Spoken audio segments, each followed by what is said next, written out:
going on, Jerome's? So the season has been a lot of fun, 13-2, what to do, but of course you got the Greasy, Grimy Green Bay Packers coming into historic U.S. Bank Stadium, and the Vikings, I mean, week 4 in Lambeau, 28-0 lead, sort of gave it away, now sealed it up at the end, but now we're going to whip somebody's ass, and Packers week, it's just different, and I don't know what I'm supposed to do. Like, I know that some people don't eat cheese at all during Packers week, but seems like a waste. I feel like it's much more, well, hold on. Then the other side, if eat a lot of cheese, that stimulates the Wisconsin economy. That's the only thing they got going on for them. And then you just enrich them. So I don't know. But then you are taking the cheese, you are using it for your nourishment, and then you are poo-pooing it. So I don't know.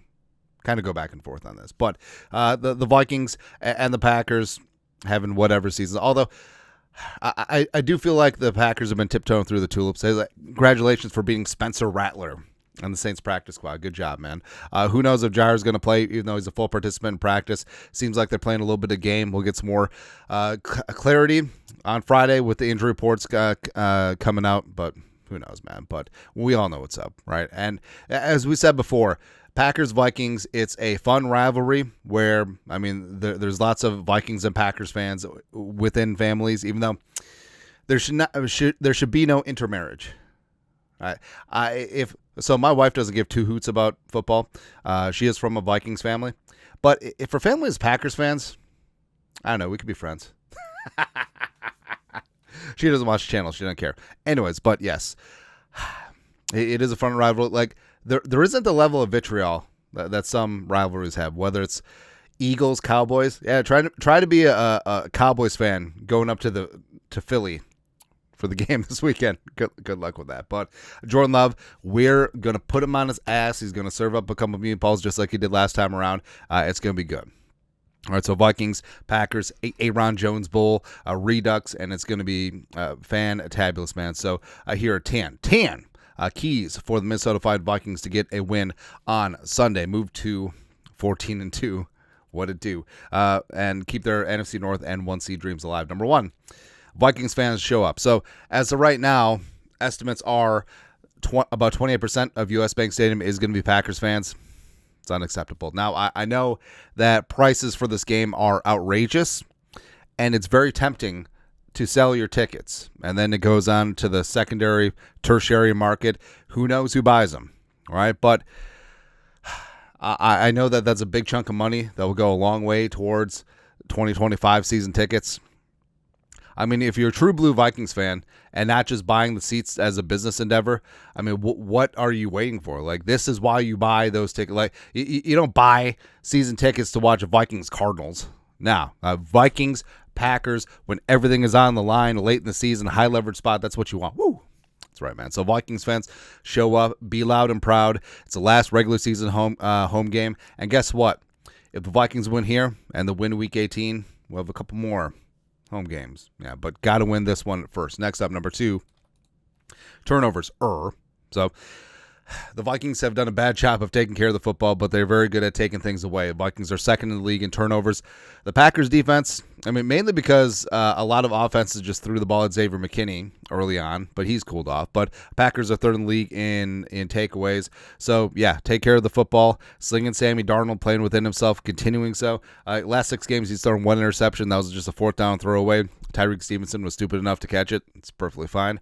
Aaron Jones, hey, I know there's going to be a lot of emotion going into this game, and I know you've been good the last couple of weeks, but how about no fumbles at the 1-yard line? That certainly would be ideal. Take care of the rock. Take the ball away. Let's get some turnover sellies going, and we'll go from there. I want to see Michael Flatley's Lord of the Dance. Specific request for Beasley and Metellus. Next up, number 3. Aaron Jones says hello. So, yes, this is the Aaron Jones Bowl Redux and the return to Lambeau Week 4.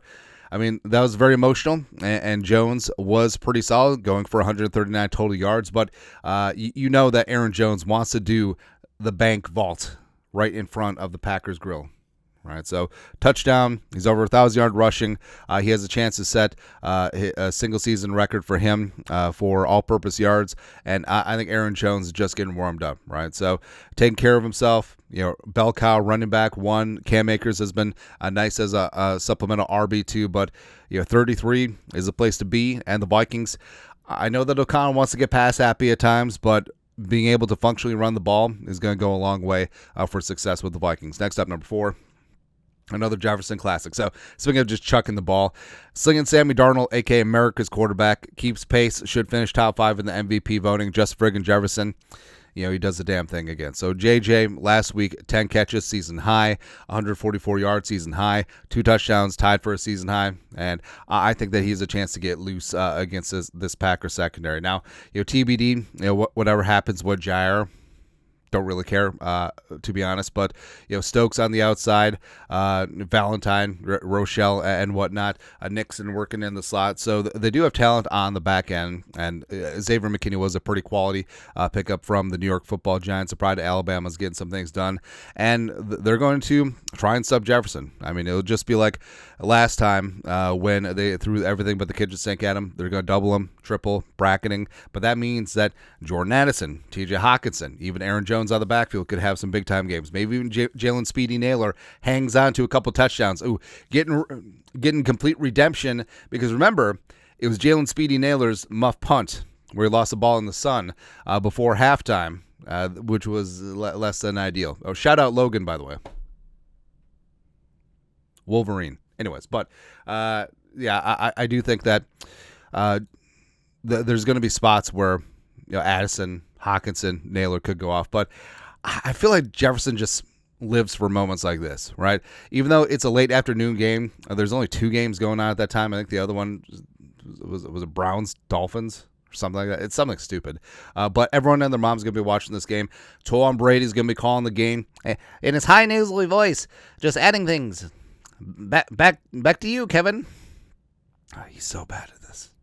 He's very bad at this, but Jefferson has a chance to get going. Plus, slinging Sammy Darnold wants another huge game on his resume, as well as he looks to get paid. 5. Interior offensive line needs a ball game. So the Vikings interior offensive line has been much maligned as of late. Brandel, Bradbury, Reisner. It's been an issue. Cam Robinson's been hit or miss. Brian O'Neill has still been the rock, but thank goodness for Slinging Sammy's pocket awareness and mobility, because he's really pulled the Vikings O-lines out of the fire many, many times. And defensively, I mean, the Packers can still get after Rashawn Gary, even though he's not having like a huge stat season. I think he has 6.5 sacks, but he's still a force on the outside. Also, Kenny Clark, Devontae Wyatt are really starting to get things going on the interior. Wyatt, the first-round pick in 2022 out of Georgia, has been a menace. Even though Kenny Clark only has 1 sack on the season, he's still getting consistent pressures. Second on the team in pressure behind Rashawn Gary. They're combined for 54 pressures and 6 sacks. So they are getting things done. Kingsley on the other side of Gary is also a force as well. Plus, Carl Brooks. I wanted Carl Brooks so badly coming out of Bowling Green, and he was one of those tweeners, right? So you didn't know where exactly were you going to put him. That's okay. Just put him wherever you want. I'm a huge Carl Brooks fan. Quay Walker, TBD. If he's out, that's actually good for the Packers. Edgerrin Cooper, the pride of Texas A&M, like you knew he was going to be a stud. I was really upset that he landed with the Packers, and he's showing that right away. Also, old friend Eric Wilson. Hey, Mr. Wilson. It's going to be fun. Yeah, but the interior defensive line.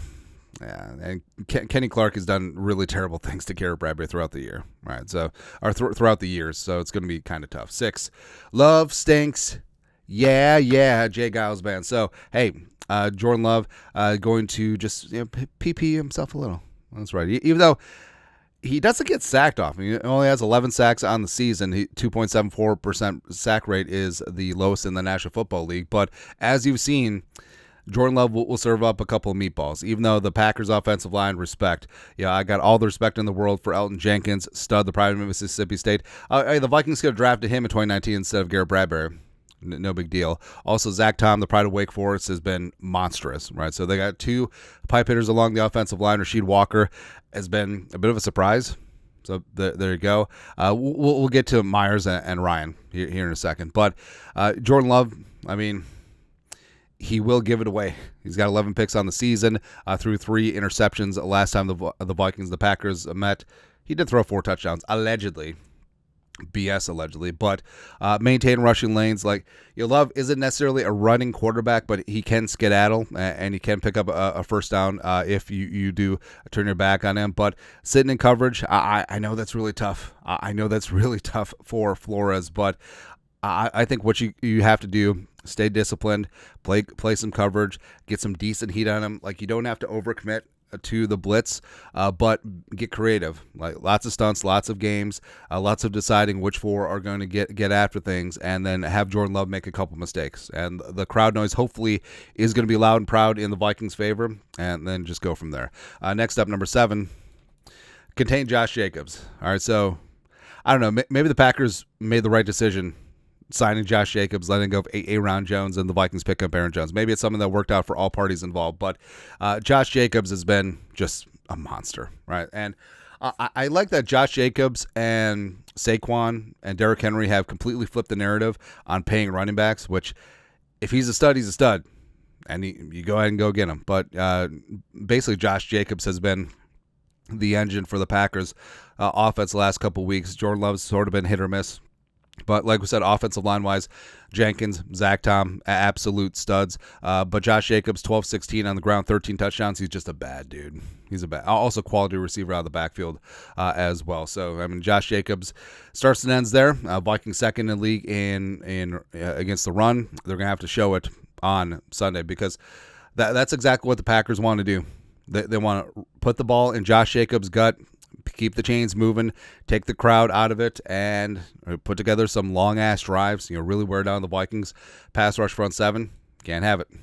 Can't have it. And also, it's going to be huge, monstrous, if and when the Vikings do have Ivan Pace Jr. back on Sunday, once he's officially activated. So that's going to be a huge get for the Vikes. Number 8, anyone but Jaden Reed. So the pride of Michigan State is a pain in the ass, right? And hey, remember coming into the season where Packers fans like, well, we have 17 wide receiver 2s. No, you have a couple wide receiver 3s and Jaden Reed. That's about it. But Reed has really stepped up. 52 catches, 803, and 6 touchdowns on 69 targets. Nice.